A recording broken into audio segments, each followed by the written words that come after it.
arranger and discipline are like play tug of war all the time, because discipline wants a bit more structure to my day and week, and maybe a bit of consistency there. It really wants me to do things in a similar fashion, and so that it can feel like it is more organized because it's almost the same. And whereas arranger's like, oh, no, we're going to switch it up to figure out what's the best way to do things. And so I often find that they can complement each other well. Hello and welcome back to Coach Season 3. I am here today with Chani and Aashi, and we are talking about arranger. So I get to talk as one of the crew today again, because this is in my top 5. Actually, I have taken CliftonStrengths multiple times, and arranger has always been top 5. It's even been as high as 1. So this is one of my ride for life strengths that I don't think I could ever unbe. But today we get to hear from 2 other strengths experts, Aashi and Chani. How are you both today? Good. How are you? Yeah, fantastic. Looking forward to our discussion. Thank you. So let's start off, Aashi. Give me your top 5 strengths. Yeah, so my top 5 are arranger, discipline, input, responsibility, and relator. Awesome. And where are you coming to us from today? I'm coming to you from Southern California, very close to Disneyland. I'm in Orange County. Very nice. And are you experiencing nice sunny weather? Always, Brandon.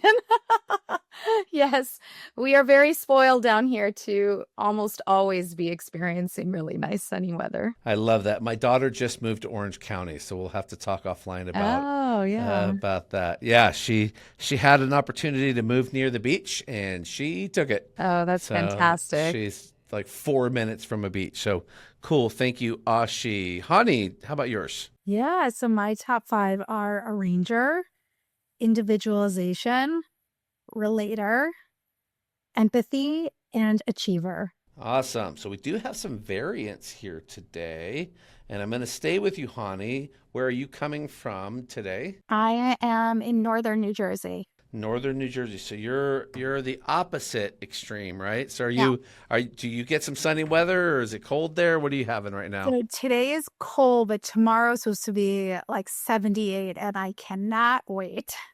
Whoa, that's like summer for you. No, Oh, yeah. Not quite. I know you get pretty warm and humid, right, in the summer? But it's definitely exciting for us, yeah. Okay, so Chani, I want you to tell us, you're a number 1 arranger. Tell us about your arranger strength, how you describe it, how you leverage it, the best of your arranger. Oof, yeah. I mean, it's so embedded in my everyday, from like my morning routine to, especially it kicks into very high gear being a solopreneur. And I really, really depend on it, from helping me sift through, the day-to-day, building some of that structure, but also wrenches getting thrown my way. And, you have your grand plans, and how do you adapt with them? How do you, shift them and make them even better? For me, I'm always looking for that efficiency. Even from how I'm helping my kids with their homework to how I'm helping do the laundry in the house to, for me, it's always efficiency is always that overall, thread going through of like how, because time is the hardest thing that you want more of, and there's only a certain amount of time in a day. So it really is what helps me think through those harder moments, whether I'm working with a client and helping them align on their goals, or helping them think through their strengths. How can they use them in the best and most efficient way? And then to myself, like there are times where I have to remind myself, if I'm getting overwhelmed, of like, okay, you have a ranger, you can do this. You can do this. I love it. So when I hear you talking there, and I'm hearing the solopreneur life with mom life, and that has got to be in and of itself a ranger or get run over, right? Yeah. Oh, 100%. It's, And I recently became an executive functioning coach as well, which is like speaks so much to my arranger around helping with prioritization, time management, organization, and embedding that with strengths is like music to my ears. And it just You have to say it again. What is that again? being an Executive functioning coach. executive functioning coach. That's a So new one. yeah, so it's executive functioning is all about helping people, whether kids or adults, of how do you function day to day, from organization, time management, delegation, prioritization, and what are those core skills. You do see this show up a lot more with folks who have a diagnosis of ADHD. However, what I love with it is I have the opportunity to combine it with my strengths coaching and work with those who do or do not have a diagnosis, because let's be real, we all need more help in those areas, including myself. I'm sitting here thinking I'm not diagnosed, but I am fairly certain that people in my life would say that's a given. Okay, Aashi, tell us about your arranger. Yeah, so one of the first things I thought about my arrangers, I was hearing Hani speak about hers, is, and leading from what you just mentioned, Brandon and Hani, about like how most of us probably all can relate to struggling with a little bit of multiple priorities. And I think that's one of the key things with a ranger, right? It's juggling multiple priorities all the time. So sometimes to the outside, or even sometimes to ourselves, when we try to juggle too many of them, it just seems like we're chronic multitaskers. And, are we lacking any kind of focus in any one area because we're juggling so much? And what I would say to that is, and I'm sure we'll get into blind spots later, is that actually if your arranger is working at its optimal level, it is going to, you're going to be able to fully work through a lot of those multiple priorities with ease, and kind of show others to do it as well. Now, I also have discipline, so I try to single task orient a little bit, and I have my discipline close to help me balance that multitasking. But I love it, right? As arrangers, we like to handle a lot of things all at once, because as well as handling multiple priorities, I am a planner. And so to plan and to organize my day, my week, I actually get really excited about it. So I start every morning with journaling. And I journal about not only how I'm feeling about the day, but like, how am I going to make my day look and be exciting? And what do I have to plan to get done? I definitely live and die by my calendar. So I put a lot of my to-do items on my calendar. But it's nice every morning to go, okay, what am I going to eat today? How am I going to when am I going to eat today? Where am I going to fit this into my calendar to do that? And that's kind of one of those solopreneur lifestyles, right? Where we are kind of fitting the puzzle pieces together of trying to make for the most efficient day and week. How it shows up for me with the work I do with my clients is helping them plan. So when I'm working with individuals or with teams, I'm really talking about what are the goals that they have in mind, and creating a plan around it. I have my own signature iRise program model. I incorporate that with all the individuals and teams that I work with. And it's really about documenting and creating some type of plan of progress, so that as we go through the coaching journey, we can kind of see what are some of the milestones, what are we learning, what are we developing, and really using that individual development plan to carry it out and track our progress. Because I think as arrangers, we enjoy that planning process and kind of seeing how everything fits together and then what we get in the end. I love that. So, Aashi, as you described, chronic multitasking. So I'm curious, because I've definitely been one who has internally challenged this idea that one can't successfully do it. I know the research out there says, no, you can't. You really switch from one thing to the next. And I've just wondered, then, what is it about arrangers that it seems like they can do it so well? It seems like they can be in the position of the conductor or the juggler. It seems like they just have this gift, this ability to have multiple parts moving at the same time and manage that in one. What's your thought on that? Yeah, I think it's because, I mean, yes, I've definitely seen the research, although I always question the research. How many moms were incorporated into that research? Because I don't know, a single mom or a very involved dad who doesn't chronically multitask and have to do it well. And I think that's the key with Arranger is there's evidence of arrangers doing it well. You see the progress, you see the movement towards progress. And so, and then to, even to Hani's point about the efficiency, right? So we're moving towards progress. We're also like creating more efficient ways to get things done so that we can get more done. I'm so glad you called out moms because my wife and I have 7 children. Wow. And I have literally watched, it's like poetry in motion, the way the schedule moves with who's supposed to be where and when. And she's a solopreneur in the real estate industry. And so she's very busy and has appointments and needs to, manage around all of that type of work. And yet it, at times, it looks like a song. It just moves and it goes. But the list never turns off. Because the list is always, well, who's putting laundry in, what's for dinner tonight, who's spending the night where did that kid go? And to date, thank God we haven't lost one. So we feel pretty good that we didn't lose one, because I too have looked at the research and thought, okay, how many real working people did you talk to who have I'm like to working balance parents. family? Yeah.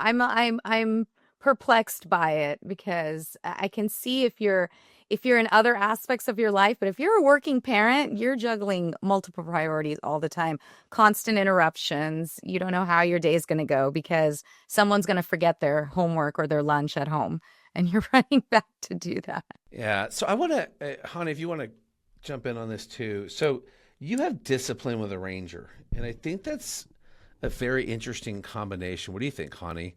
Because I know you don't share. Where is your discipline? It's definitely lower down. It's not in my top 10. And I think it's really interesting that discipline and the Arranger together. I'm curious of like how those can sometimes be in terms of tension. But like the flexibility of the Arranger, like, does that help with some of the calming down some of the discipline if your discipline's in high gear? Yeah, you really nailed it, Hani, by saying that the tension. And I often say my Arranger and discipline are like play tug of war all the time, because discipline wants a bit more structure to my day and week, and maybe a bit of consistency there, although, in a different sort of way. But it really wants me to do things in a similar fashion, and so that it can feel like it is more organized because it's almost the same. And whereas Arranger's like, oh, no, we're going to switch it up to figure out what's the best way to do things. And so I often find that they can complement each other well. I look at strengths as like these voices in my head, right? I love that movie Inside Out, just like the girl there has all of these different emotions in her head. Strengths are like these little characters in my head. And so when Arranger and discipline are working well together, it's great. And then when they're at odds with each other, Relator has to step in, my number 5, to like say, all right, everybody needs a break. And you need a break, and you need some time for yourself to figure out how you want to best proceed. So, okay, so I'm going to ask Aashi now to ask Hani. So, Hani, you have 3 relationship building in your top 5, and so that's also interesting because you lead with Arranger, and then it's boom, boom, boom, boom, boom. Here's your people strengths right there, and then Achiever. So with Arranger, Achiever, which I happen to share with you, top 5. Those are power partners. They really play a lot off each other. So anything curious to you about that, Aashi, with that set showing up together? Yeah, especially, you're a natural empath, right? So you've got empathy in your top 5 too. So I'm really curious how it shows up for you internally? I know often we talk about empathy as a very external theme about how we interact and relate with others. But internally, how does it show up, especially when a ranger and achiever can really get on overdrive and push you to some pretty big limits there? Yeah, I'm a natural, I would say, self-proclaimed people pleaser.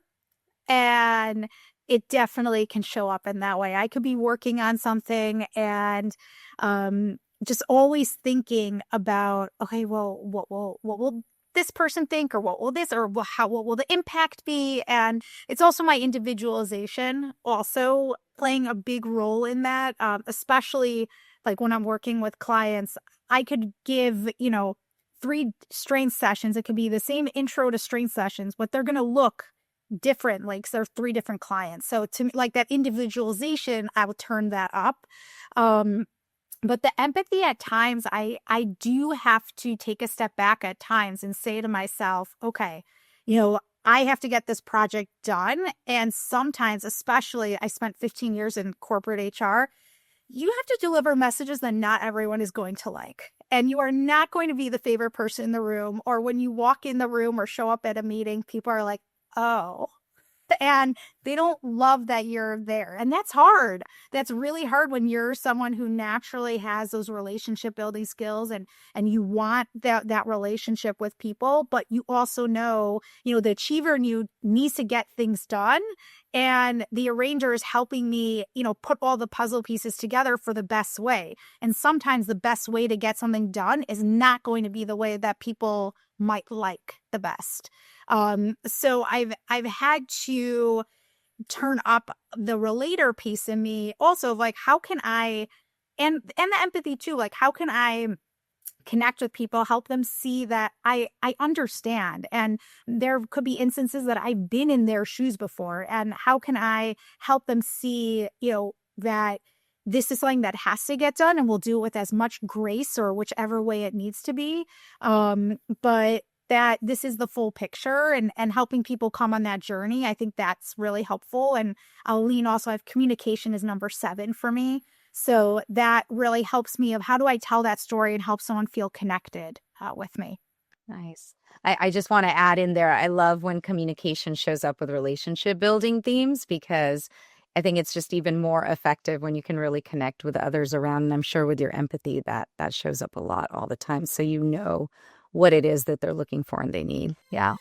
You know how we start our coaching business on a high, only to get absolutely overwhelmed by the business side of things? We're suddenly supposed to be a full-time salesperson, marketing funnel maker, email marketing expert, social media manager, customer service rep, and tech expert all in one. Yeah, overwhelmed. Well, Lisa Cummings, our strengths coach friend, created a membership that gives you an insane member vault that will blow your mind. All the tools, systems, and templates to save you time and money. It's the actual assets Lisa used at Lead Through Strengths to build a successful strengths coaching business. All the assets are yours to customize and make your very own. She even gives you 2 years worth of emails you can use to serve your customers. So check it out at podcast.34strong.com, Lead Through Strengths. Again, podcast.34strong.com, Lead Through Strengths, from Lisa Cummings. Very good. Okay, I have to ask you about this question now. It has been said that a ranger is command's cousin. A ranger is a very, very strong talent theme. And when you think of the image of the conductor of the orchestra, that person is not passive at all. That person knows what they want, how they want it, when they want it, and you follow what they say or you lose your seat. It's really a strength. I've had occasion to coach several people in ranking positions in the military, so officers up. Many of them led with a ranger, many of them. In fact, I was questioned by some, why don't I have higher command? And I would tell them, well, you have the cousin, because a ranger is such a forceful talent when it can see what creates maximum efficiency, it rarely wants to back away from it because it just knows intuitively, this is the way. This is the way that gets the best outcome. I'm not going to backseat on that. I'm going to push that forward. So curious from both of your perspective on this, because we're going to get into a little bit of the watch outs and the, basements and hinders and blind spots, however we want to phrase that side of a strength. But this feels like one of its assets. It's an asset that a ranger can be strong. It's an asset that it can see what it sees, know what's best, and move us toward definitive motion to achieve that. So either one of you can take this. I'm just curious, you both have this as leading strength. So curious personally how it shows up and then how you've seen it play out. Yeah, I'm happy to jump right in there because I remember one of the first times I saw my strengths profile, I was surprised to not see influencing strengths in my top 5. And this was like one of the first times I got introduced to it.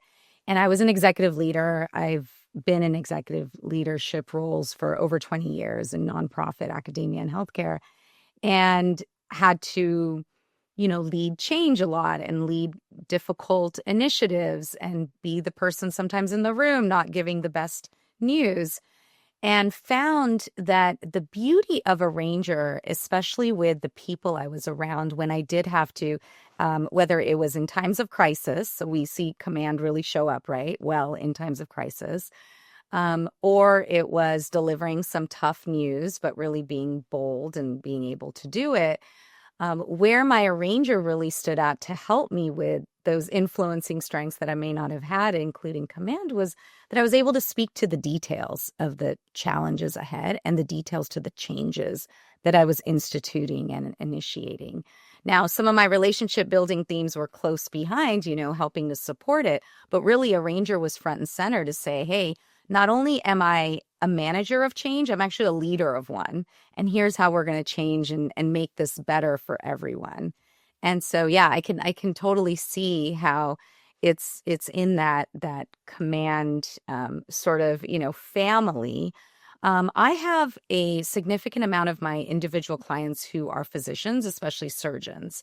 So if we think about surgeons, in the operating room, in life and death situations, I too have seen either command or a ranger show up for them, which is very interesting that you mentioned that, Brandon, in the military, because it also shows up in certain medical subspecialties.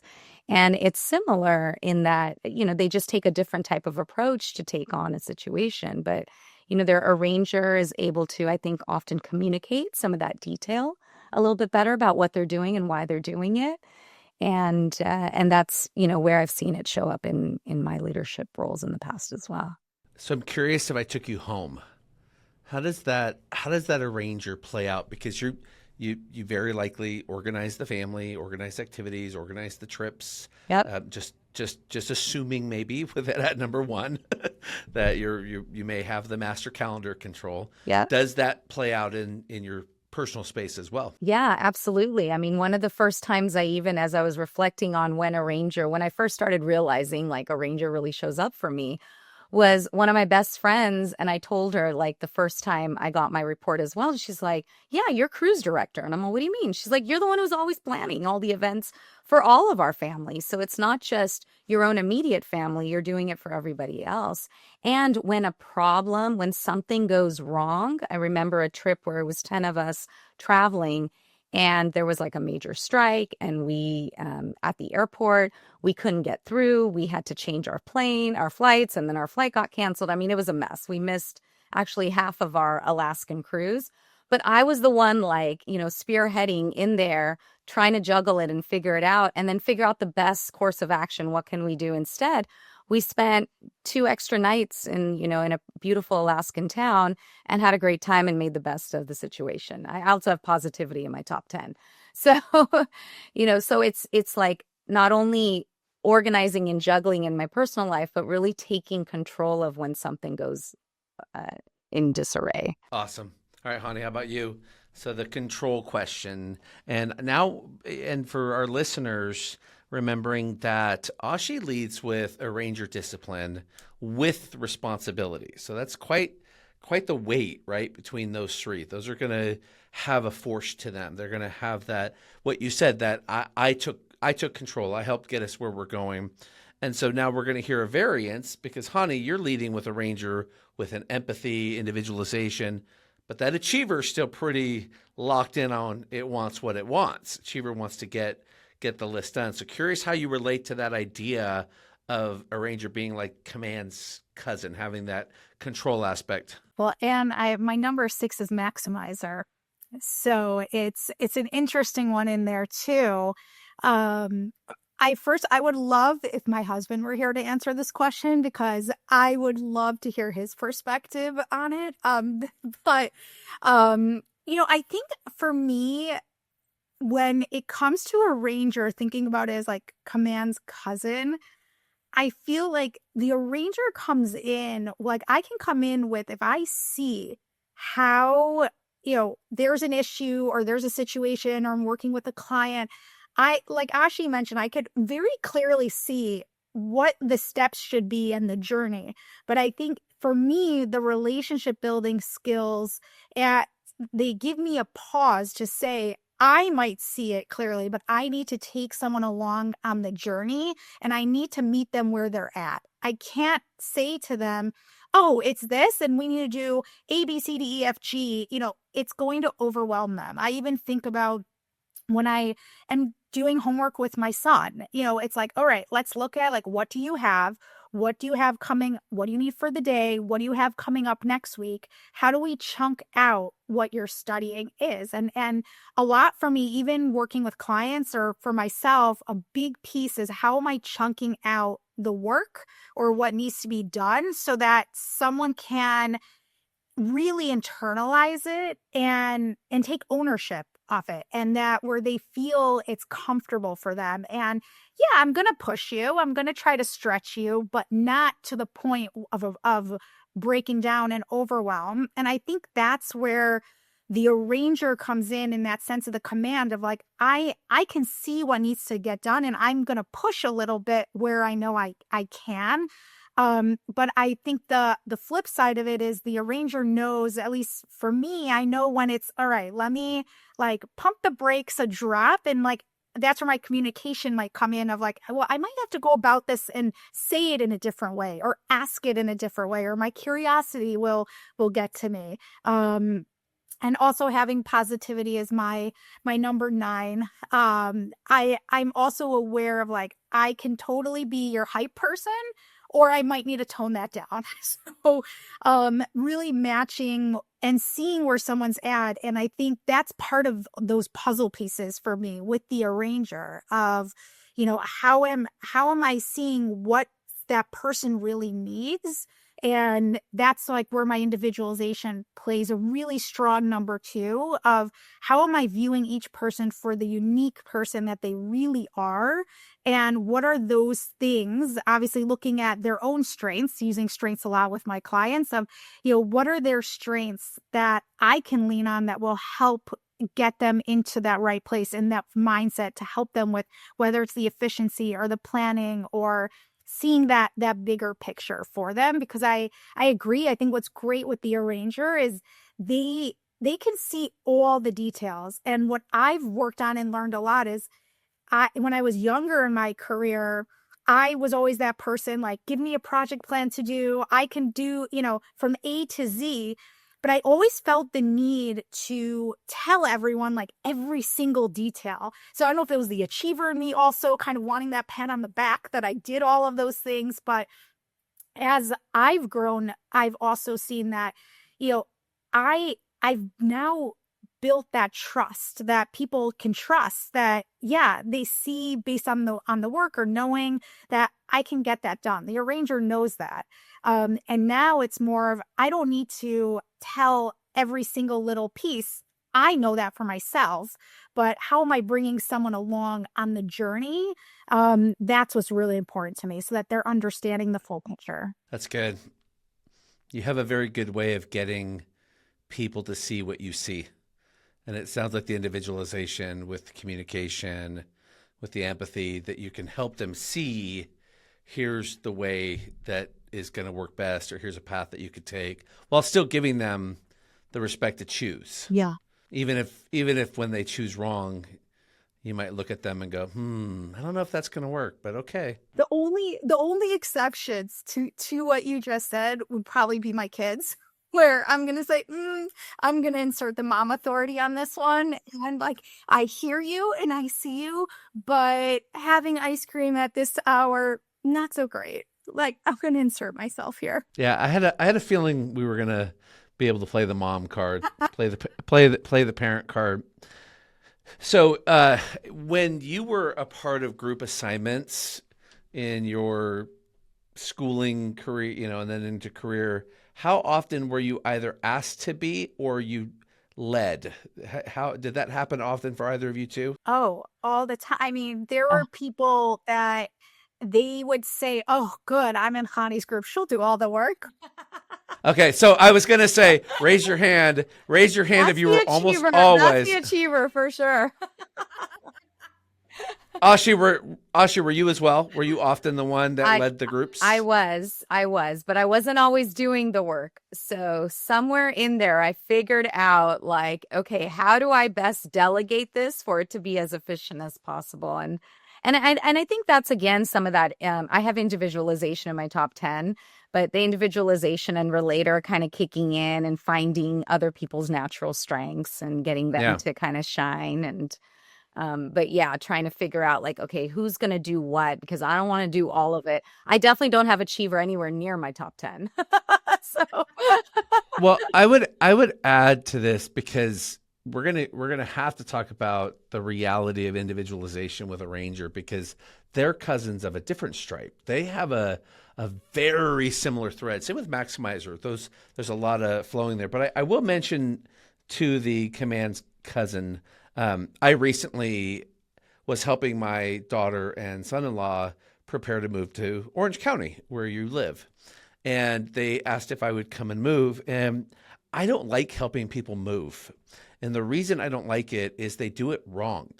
And so when I show up and they're loading a truck, I'm always standing by going, you're going to ruin your stuff. And in this case, it's Sacramento to Orange County. This is like 350 miles with a mountain to go over at the Grapevine. And so I decide, okay, I'm going to arrange the truck. And so with other people there helping, I at one point just said, just set it right there. I will put everything where it's supposed to go. And this is because I have a ranger and command top 10. And so for me, when it comes up and I just can see where to go, I have a natural propensity to say, this is one of those areas where just let me do this. In my early 20s going through school, I loaded trucks for a living, and I was always really good at playing Tetris with it because I have higher ranger. So whenever we went on family trips, I was always the packer because it's just a natural way to get in there. So that's how mine shows up. Very much I feel the control. If there's an itinerary there. But interesting enough, what you said, Aashi, is that in my role as CEO of a company, I am a very gifted delegator. And I'm curious if both of you have found either with your arranger and with other arrangers that delegation seems to be a gift that comes with this. It has the ability to do that. I'm curious your thoughts on that. Do you ever feel lonely as a coach or solopreneur? What if you had a place where you could surround yourself with like-minded coaches who truly get you, where learning, sharing, and growing together is the norm? Connect, Learn, and Share, started by Charlotte Blair, is a vibrant community of CliftonStrengths coaches from around the world. Hosted on the Circle platform, it's a place where you'll find people, processes, and events to help you grow your business, enhance your coaching and facilitation skills, and thrive in a safe, supportive, and collaborative environment. Connect with coaches from diverse backgrounds and experiences. Learn through a calendar of recorded events across time zones, and share your knowledge in a community built on an abundance mindset rooted in strengths. Visit podcast.34strong.com to learn more. Again, podcast.34strong.com to learn more about the Connect, Learn, and Share community. Yeah, I think it is when the person realizes how to, lean into that strength of a ranger, right? And figuring out that the most efficient way, and I'm curious actually to both of you on this, is because when I've seen a ranger and achiever together, sometimes I'm coaching to this, which is like, you don't have to do it yourself for it to be the most efficient way, which is what achiever may, want you to do more of, right, with a ranger. But with the ranger, it's really identifying what is going to be the most efficient way. And for me, my responsibility, kicking in slowly behind it from the perspective of not only me being, wanting to be responsible to get it done, but me showcasing it externally to help others like figure out how to best shine. So how do I help them best shine by getting them to do a lot of this work? And I think that really helped me very early on in my career. I mean, I didn't know about CliftonStrengths when I was in my 20s, but I was a very young manager at a very young age and realized I could get a lot more done if I was like really playing to other people's strengths and figuring out how to showcase their best selves too.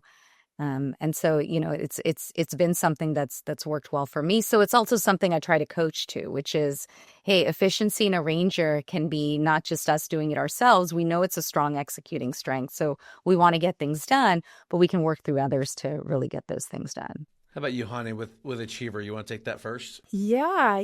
I mean, it's interesting. Like, I definitely feel like the arranger and achiever, oh boy, like, do I have times that like they butt heads? But then there are times where they work so beautifully together that, like there could be a time where, I could have worked on a plan, or I'm working through a project for a client, and um even perfect example, it even happened this week. I had a proposal to a client. I'm going to be doing a follow-up straight session, and we've talked through it. I've edited the proposal, thought we were like at the finish line, and they got some feedback from their head leader, and we're still going to do it. We're just shifting it a little bit. So like the achiever in me is like, oh, like I just want to get this done. I want to be able to start working on it. But then the arranger in me is like, well, actually, this is going to make it so much better. This is going to make it more efficient. And this is like a better use of the time for what their day is. So it complements that fire from the achiever of like, just go, go, go. Because sometimes what I can find, like when a wrench does get thrown in, the achiever can be the one that's like a little curt or feels like, no, I can't, I have to stick to what I have to do. Whereas the arranger, yes, there is that control piece, but there's that calmness in a sense of like, but pause for a second. This can be better. This can be more efficient.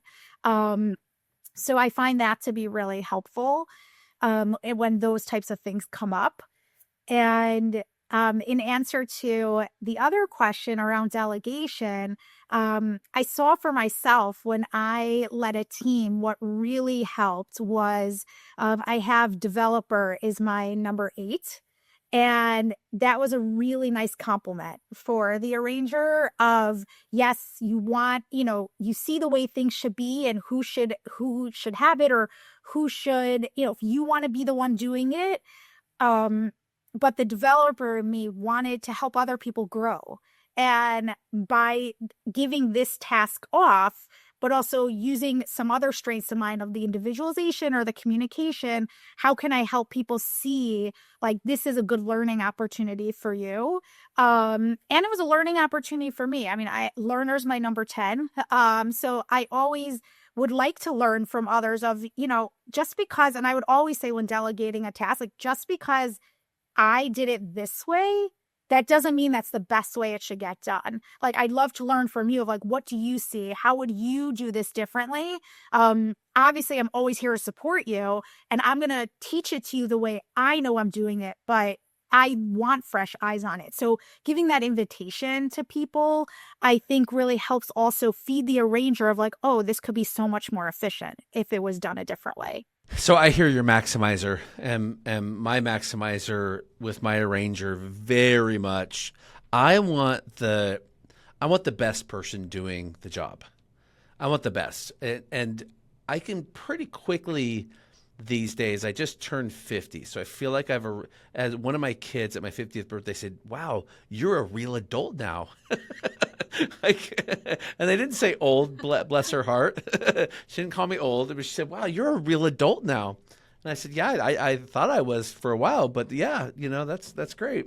And I think at this stage of my leadership, and probably for the last 10 years, I'm very much in tune with who is the best and let them shine and do that. So I could see it really fast. I could find out really quickly who is the best at what, and then I want to position them to do what they do best. Like that is so ingrained in my way of thinking now.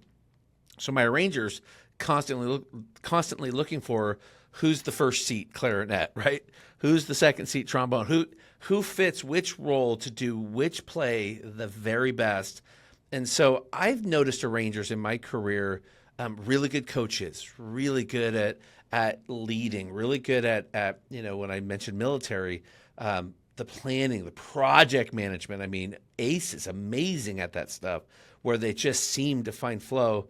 And certainly in athletics, very much. Lots of arrangers I've found in especially big team sports. So with where we're getting right now, I want to shift this for a moment.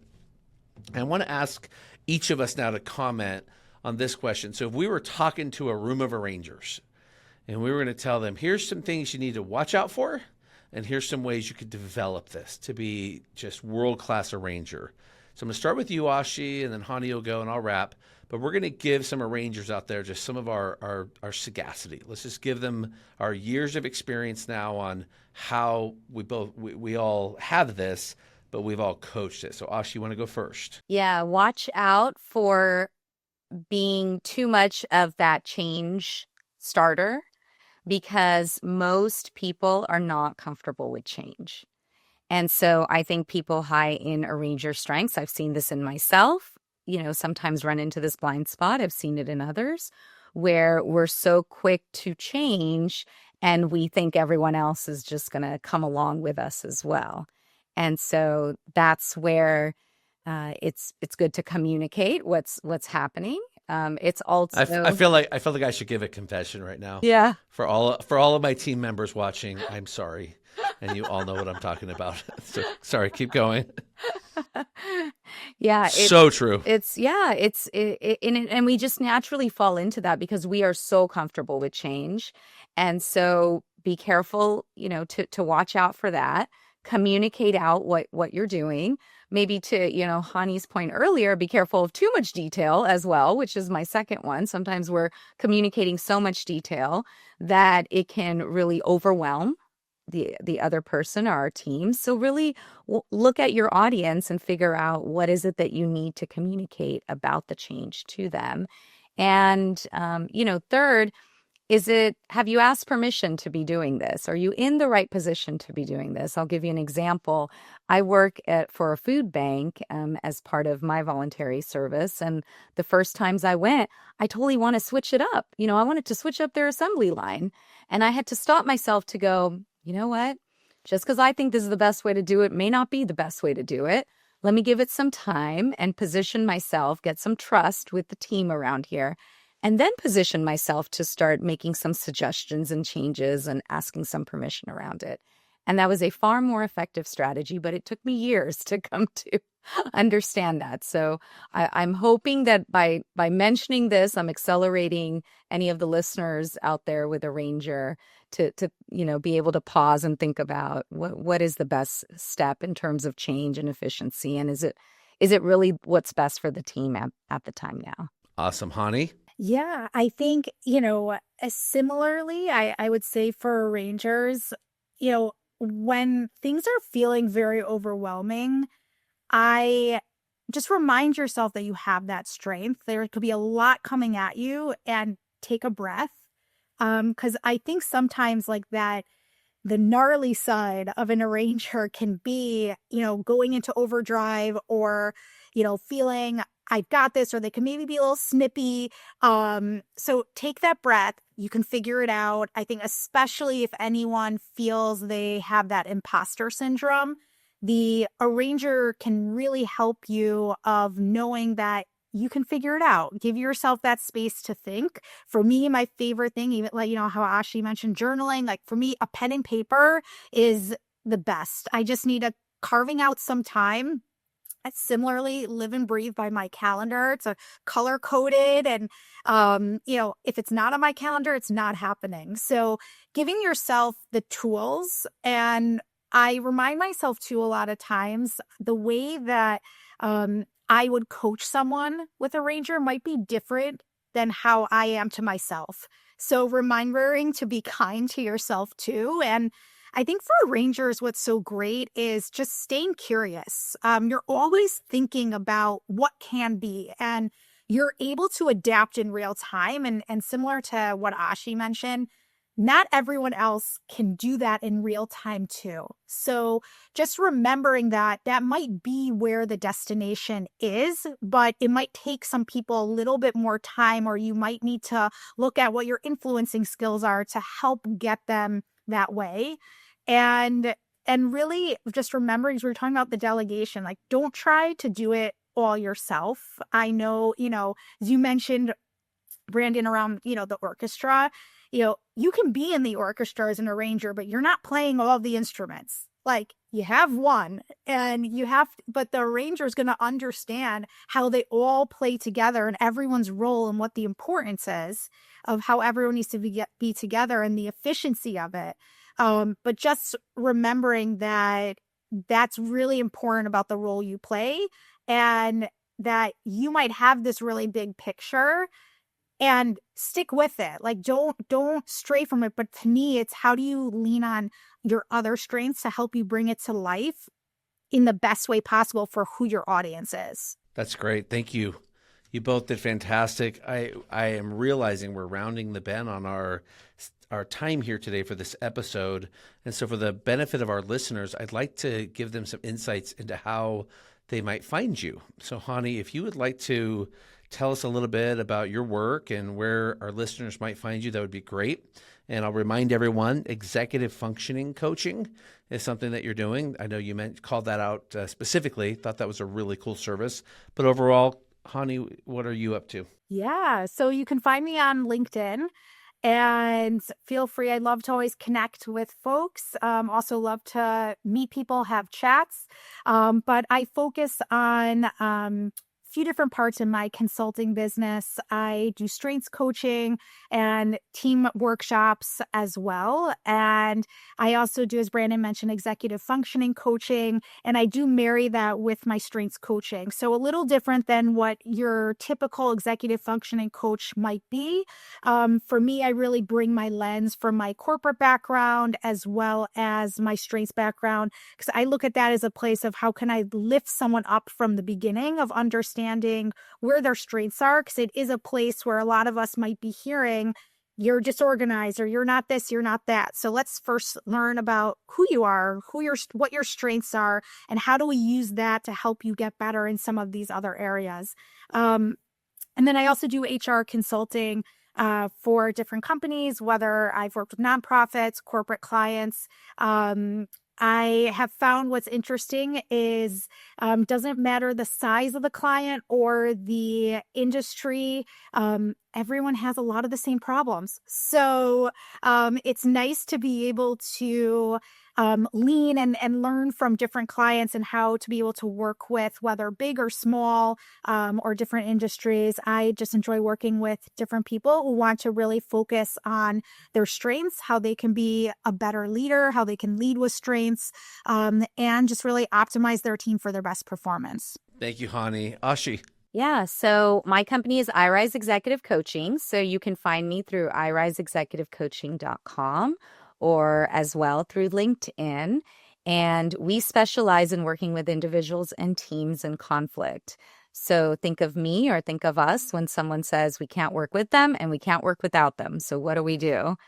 And so we have a program for disruptive behavioral coaching as well as for working with dysfunctional teams. And we mainly specialize in healthcare, academia, and nonprofit. So thanks, Brandon. Very cool.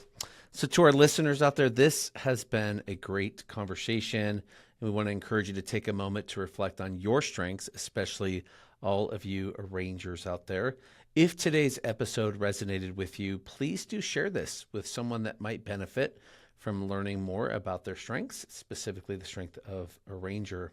A huge thank you to Aashi and Hani. They were excellent today to give a lot of wonderful insight into this strength, and we trust that you've had incredible takeaways to grow and learn.